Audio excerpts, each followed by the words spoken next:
சர்வ சித்தி விநாயகனே சரணம்.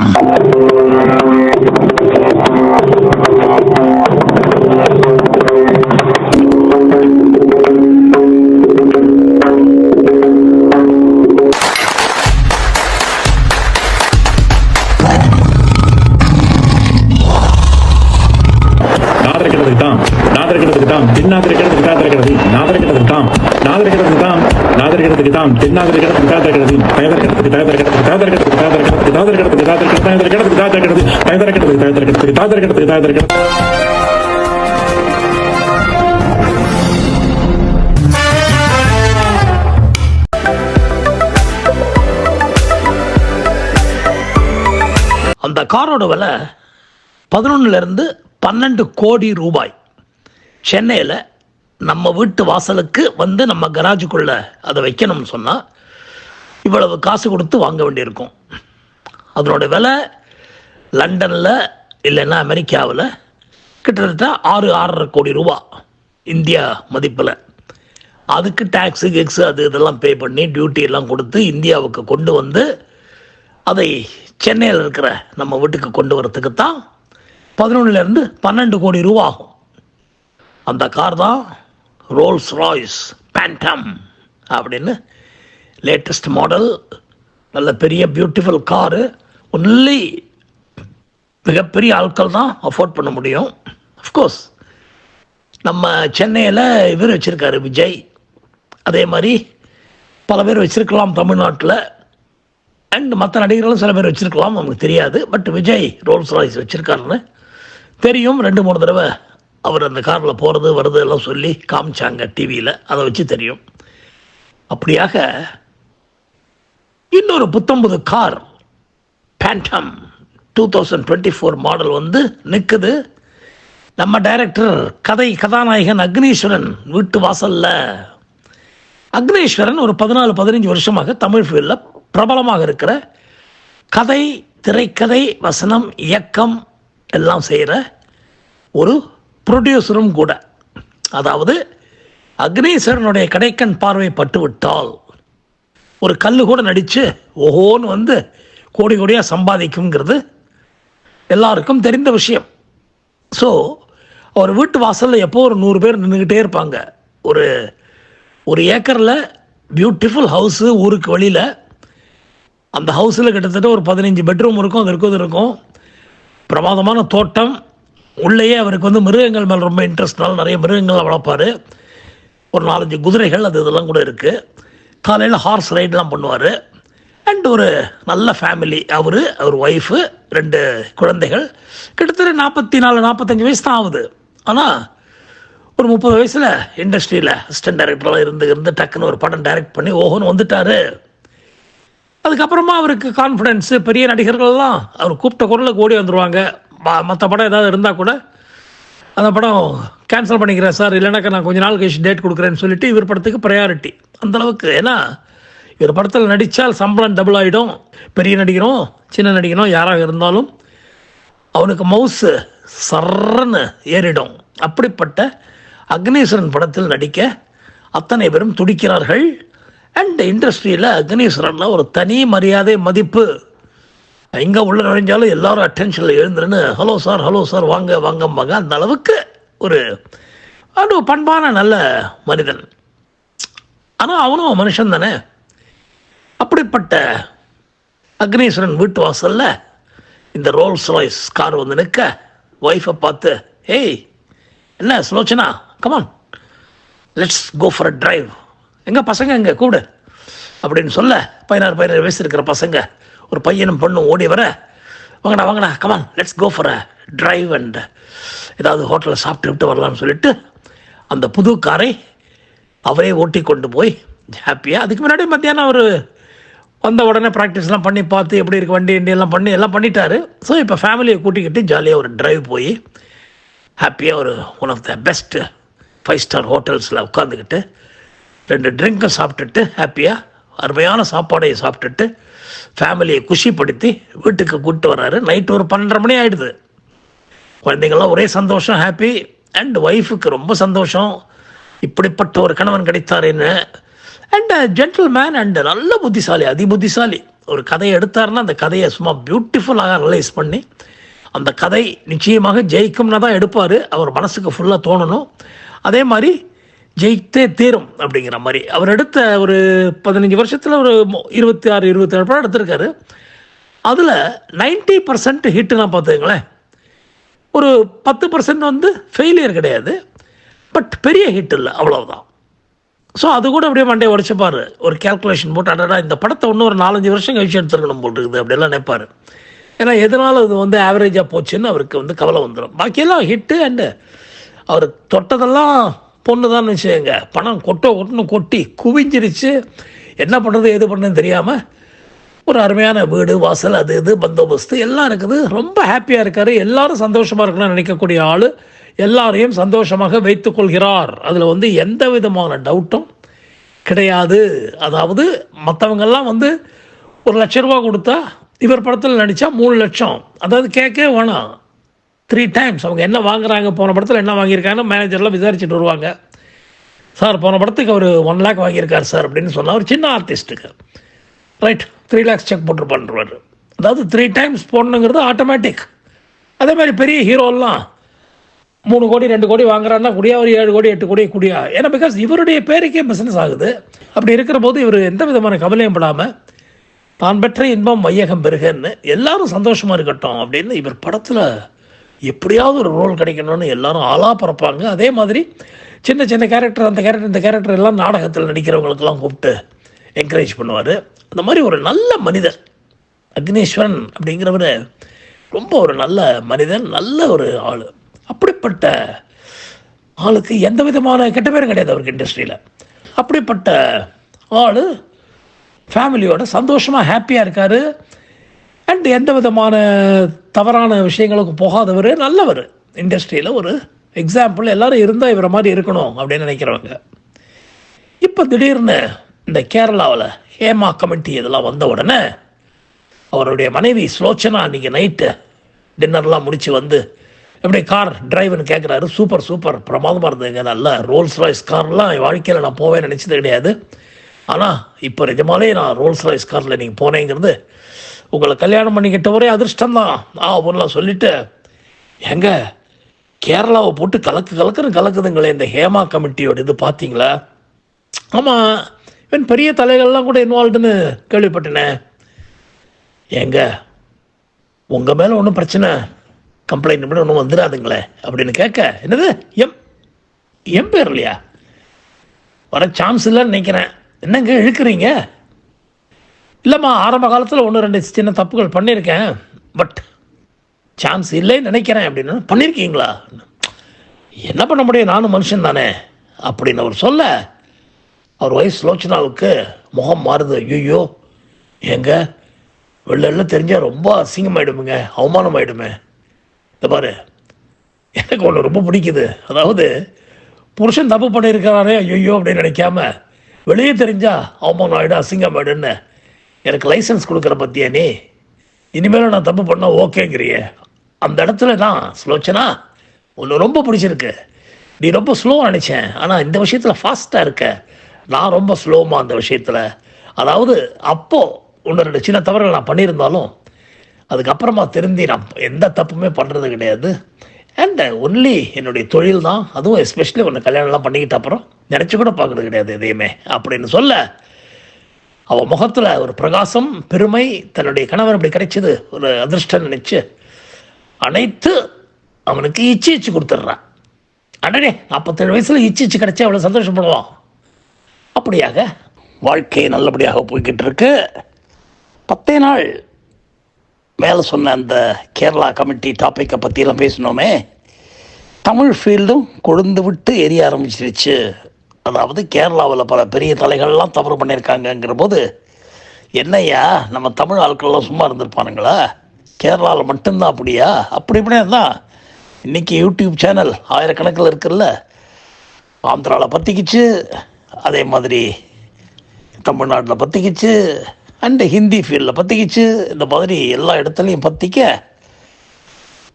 பத்துப்பட்டியே இல்லாமல் எல்லாமே பற்றிக்குது. அப்படி பற்றிக்கிட்டு எறிகிற போது சில பல நடிகர்கள் பேர், ப்ரொடியூசர்ஸு, கேமராமேனு அண்டு பல டெக்னீஷியன்ஸ்லாம் மாட்டிக்கிட்டு முழிக்கிறாங்க. ஐயோ ஐயோ, நம்ம பேர் வருமோ, அவன் பேர் வருமோ, எவன் பேர் வருமோன்னு பார்த்தா திடீர்னு வந்தானான்னு ஒரு லேடி, ஒரு காலத்தில் ஒரு 7-8 படங்களில் ஹீரோயினாக நடித்தவ, அறிமுகப்படுத்தப்பட்டது நம்ம அக்னீஸ்வரனால்.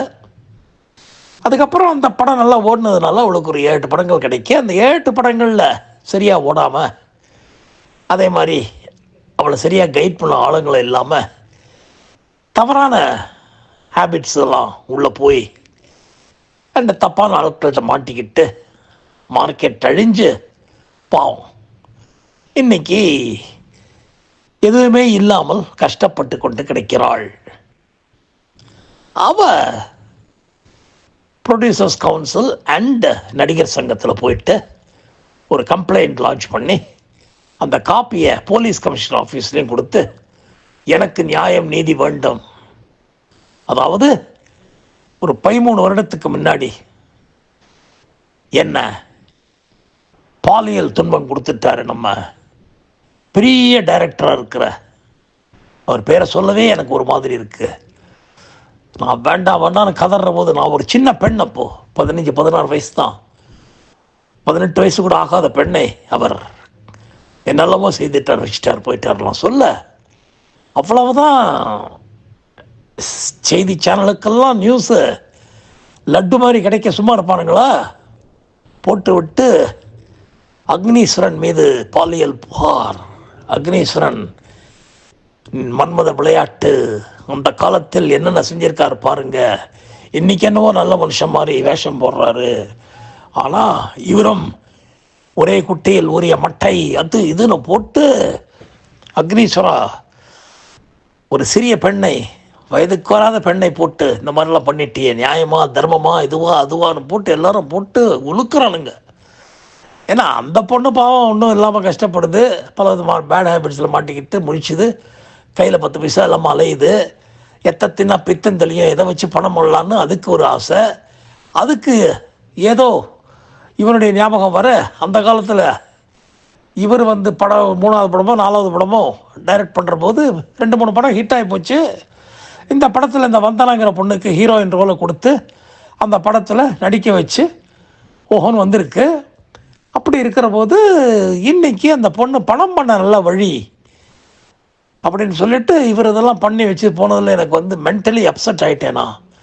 அதுக்கப்புறம் தான் எனக்கு என்னடா இது ஒன்றுமே புரியலையேன்னு, 15-16 வயசில் என்ன தெரியும் சொல்லுங்கள், நான் ஒரு சின்ன குழந்தை அப்படிலாம் சொல்லி எல்லாம் பண்ண, இது அப்படியே பேயா பற்றிக்கிட்டு ஊர் உலகத்தில் அவன் இவன் எவனை பார்த்தாலும் இதுதான் பேசுகிறானுங்க. என்னப்பா அது அக்னீஸ்வரன், நான் எனக்கு தெரியா, அந்த ஆள் பசுத்தோல் பொருத்திய புலியா, பார்த்தாலே தெரியுதில்ல, அந்த கண்ணே ஒரு நரி கண்ணு மாதிரி இருக்கு பாரு, அஸ்கல் ஒரு சின்ன பொண்ணோட வாழ்க்கையை கெடுத்து குட்டிச்சவர் ஆகிட்டான், ஏன் வச்சுட்டாயான்னு சொல்லிட்டு வர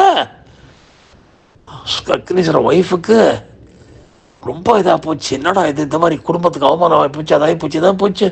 அவங்க அப்பா அம்மாலாம் இதுக்குத்தான் அப்பவே சொன்னேன், சினிமா இனிமா இந்த ஆளுங்கள்லாம் கல்யாணம் பண்ணிக்க வேணான்னு, இன்றைக்கி பாரு வெளியில் தலை காட்ட முடியல அப்படின்னு அப்பா அம்மாலாம் சொல்ல, வெறும் மாப்பிள்ளைன்னு மரியாதையாக இருந்தவங்க இன்றைக்கி திடீர்னு வேறு மாதிரி பேசுகிறதெல்லாம் பார்த்து அக்னீஸ்வரன் இதெல்லாம் கவலையே படலை. சுலோச்சனா என்னங்க இந்த மாதிரிலாம் வருதுங்களே, என்ன நான் தான் சொன்னேன் இல்லை 1-2 தப்பு பண்ணேன்னு, மேபி இது அந்த 1-2 தப்பில் ஒன்றா இருக்கும். இது யூ டோன்ட் வரி, பப்ளிக் சர்வீஸில் வந்துட்டோம், மக்கள் சேவைன்னு வந்துட்டால் இதெல்லாம் பொறுத்து தான் போகணும். இல்லை உனக்கு எதாவது ப்ராப்ளம்னா சொல்லு, என்ன நீ திங்க் பண்ணுறேன்னு சொல்லு அப்படிங்கிற மாதிரி சொல்ல, அவள் எப்படி புருஷனை விட்டு போகலாம், அவன் மேலே உயிரியே வச்சுருக்கா, அண்ட் அவனும் அவன் மேலே உயிரியே வச்சுருக்கான், நல்லவனாக இருக்கான். என்றைக்கோ எப்போ 1-2 சின்ன தப்புகள் பண்ணிட்டாங்கிறதுனால அவன் லைஃப்பில் அவன் நினச்சி பார்க்குறா, நம்ம கூட தான் காலேஜில் படிக்கிற போது 1-2 பசங்க மேலே நம்ம க்ரஷ் இருந்தது அப்படிங்கிற மாதிரி நினச்சிட்டு, சச்சா நல்ல மனுஷன் இவரை விடக்கூடாது, நம்ம நல்ல தங்கமான இவங்க சுலோச்சனா அப்பா அம்மாலாம் பாரு மாப்பிள்ளை என்ன பண்ணியிருக்கார் பாரு, அதை பாரு. அதாவது ஒன் சைடடாக அவங்க டிசைட் பண்ணிடுறாங்க இவர் தான் தப்பு பண்ணியிருக்கணும் அப்படின்னுட்டு. ரொம்ப ஒரு ஆச்சரியமான உலகம் இது. எந்த பக்கம் புகழ் பணமெல்லாம் அதிகமாக இருக்கோ அவங்க தப்பு பண்ணியிருப்பாங்கன்னு அவங்களே முடிவெடுத்துடுறாங்க. ஸோ இது கோர்ட்டு கேஸ் அதெல்லாம் போகுதுன்னு சொன்னால் இவன் அக்னீஸ்வரன் எதுக்கும் கவலையே படலை. அண்ட் என்னங்க இப்படி இருக்கீங்க, திடீர்னு ஜெயிலில் கீழே பிடிச்சி போட்டுற போகிறாங்கன்னு. போட்டுட்டோம், என் தலையில் அப்படி எது இருந்தால் அதை மாற்ற முடியுமாம்மா? நான் என் மனசார தப்பு பண்ணலன்னு நினைக்கிறேன். அப்படி இருக்கிற போது அஃப்கோர்ஸ் நான் தப்பு பண்ணியிருக்கேன், அது இந்த வந்தனா அவங்கிறது எனக்கு ஞாபகம் இல்லை, அண்ட் யோசித்து பார்க்கலாம் அதை அப்படின்னு. ஐயோ நல்லா யோசித்து பாருங்கங்க, எங்கே தப்பு நடந்தது என்னன்னு கொஞ்சம் பாருங்கள். இந்த பொண்ணு ஏதாவது பணம் பண்ணுறதுக்காக பண்ண போகிறாங்க, அது இதுன்னு பணம் பண்ண தான் கேட்குது. அது தனியாக கூப்பிட்டு இப்போ ஒரு 2 கோடி தரேன்னு சொன்னாக்கா உடனே அது வாய் அடைச்சிடலாம். ஆனால் எனக்கு அது மனசு வரல. இந்த மாதிரி சொல்லிட்டு அலையிற பெண்களுக்கு உண்மையாக இருந்து கஷ்டப்படுறவங்களுக்கு கொடுக்க தயார், ஆனால் இந்த பொண்ணுக்கு 10 பைசா கூட கொடுக்கக்கூடாதுன்னு நான் நினைக்கிறேன் அப்படின்னு சொல்லி, என் சைடில் மட்டும் தப்பு இருந்தால் நிச்சயமாக எஸ் செய்வேன், ஆனால் என் சைடில் மட்டும் தப்பு இல்லை அப்படின்னு சொல்லி கோர்ட்டில் வக்கீல் கூட இல்லாமல் நானே வாதாடுறேன்னு சொல்லி கோர்ட்டுக்கு போக தயாரிட்டோம். ஸோ இதெல்லாம் வந்து கரெக்டான ப்ரையாரிட்டி இதில் கொடுத்து சீக்கிரமாக கேஸெல்லாம் முடிக்கணும் வைக்கணும்னு போகிறபோது ஒரு வாரம் யோசித்து அப்போ என்ன நடந்தது 12-14 வருஷத்துக்கு முன்னாடின்ட்டு யோசித்து பார்க்குறான், வைக்கிறான், போகிறான். அப்போ அவனுக்கு கூட இருந்த அசோசியேட் டைரக்டரை கூப்பிட்டு அவன் சாரி சார் இந்த மாதிரி ஆகிப்போச்சு சார், ஐயோ அது ஒடியா அதில் நான் பார்த்துக்கிறேன், என்ன நடந்தது என்ன ஏதுன்னு ஒன்று ஞாபகம் இருந்ததுன்னா சொல்லியா, எனக்கு வந்து ஓரளவுக்கு ஞாபகம் இருக்குன்னு சொல்ல. ஆமாம் சார், அந்த பொண்ணோட அம்மா வந்து ஒரு சோஷியல் சர்வீஸ் பண்ணுறேன்னு சொல்கிறவங்க, அவங்க 2 பேரும் தான் அவங்கள அப்ரோச் பண்ணி நீங்கள் எப்போ வந்தாலும் உங்களை பார்த்தே தீர்வேன்னு அடம்பிடிச்சு 2 நாள் 3 நாள் நம்ம ஆஃபீஸ் வாசல்லே இருந்து உங்களை சந்தித்து இந்த பொண்ணு ஸ்கூல் டான்ஸ் ஆடணும், நாடகம் நடிக்கும், அதை நடிக்கிறதுலாம் சொல்லி எல்லாம் பண்ணி அந்த அம்மா சொல்ல அந்த பொண்ணு வந்து சார்னு சொல்லி எல்லாம் பண்ணி உங்கள்கிட்ட வாய்ப்பு கேட்டு கெஞ்சி கூத்தாடி கடைசியில் நீங்களும் இந்த டெஸ்ட் எல்லாம் பண்ணீங்க, எல்லாம் எடுத்துகிட்டு பரவாயில்லடா இந்த பொண்ணையை ஹீரோவை போடலாம், ஹீரோயினா போட்டுடலாம்னு சொல்லிவிட்டு அந்த ஹீரோ நடிகர் கூட கொஞ்சம் யோசிச்சார், கேட்டார், யோ நடியா நீ இந்த பொண்ணை நல்லா நடிக்கணும்னு சொன்னீங்க, அதே மாதிரி நல்லா நடிக்க வச்சு படமும் பிரமாதமாக போச்சு. ஆனால் இன்றைக்கி இந்த பொண்ணு இந்த மாதிரி செய்கிறது ரொம்ப அநியாயம், என்னையா பணத்துக்கு தான் செய்யுது, எப்படியும் பேர் டேமேஜ் ஆகி போச்சு, இதை நானே தான் வாதாட போகிறேன்னு சொல்லி அன்றைக்கி நடந்த விஷயங்கள்லாம் சொல்லணும்னா சொல்கிறான். சார் அந்த அம்மா பயங்கரமான அம்மா சார், ஏதோ இதுவே தொழிலாக வச்சுருந்தாங்களா என்னன்னு தெரில, பயங்கரமான ஒரு குடும்பம் அது, அந்த அம்மாவே ப்ராஸ்டியூட்டோன்னு டவுட் எனக்கு, அவங்களுடைய வளர்ப்பு பொண்ணா சொந்த பொண்ணா தெரியல, இந்த பொண்ணை உங்களை எப்படியாவது வளைச்சி போடுன்னு சொல்கிறத நான் காதால் கேட்டிருக்கேங்க அப்படிலாம் சொல்ல. கோர்ட்டில் போகுது, கேஸ் எடுத்து வைக்கிறது, உங்களுக்கு யார் வைக்கலுங்கன்னு இல்லை சார் நானே என்னை டிஃபெண்ட் பண்ணிக்கிறேன் சார்னு சொல்ல. அப்படியா, வெரி குட், கேளுங்கன்னு சொல்லி அக்னீஸ்வரன் வயதுக்கு வந்து ஒரு 16 வயசு பொண்ணை அண்டரேஜ் கேர்ள் இருக்க நீங்கள் வந்து செக்ஸ் பண்ணியிருக்கீங்களே நியாயமா அப்படின்னோடனே, எனக்கு அவ்வளோவா ஞாபகம் இல்லை சார், ரொம்ப நாள் முன்னாடி 15-14 வருஷம் முன்னாடி நடந்த விஷயம், ஆனால் பண்ணியிருக்கலாம், சான்சஸ் இருக்குது பாருங்கள் யுவர் ஆனர். அவரே ஒத்துக்கிட்டார் குத்தத்தை, இது குத்தத்தை ஒத்துக்கிட்டது அர்த்தமா யுவர் ஆனர்னு நம்ம அக்னீஸ்வரன் கேட்டுட்டு, அவங்க கூடவே அவங்க அம்மாவும் துணைக்கு வருவாங்க, அவங்க அம்மாவுக்கு இதெல்லாம் தெரியுமா இருக்காளுங்க, அந்த அம்மா இல்லை இப்போ இறந்துட்டாங்க அப்படின்னு சொல்ல. சரி ரைட் ஓகே, இந்த அம்மா இருக்காங்கல்ல இப்போது வந்தனாங்கிற அந்த அம்மா இருக்காங்களே அவங்கள்ட்ட பேசுவோம் அப்படின்னு சொல்லி இவர் சொல்கிறாரு.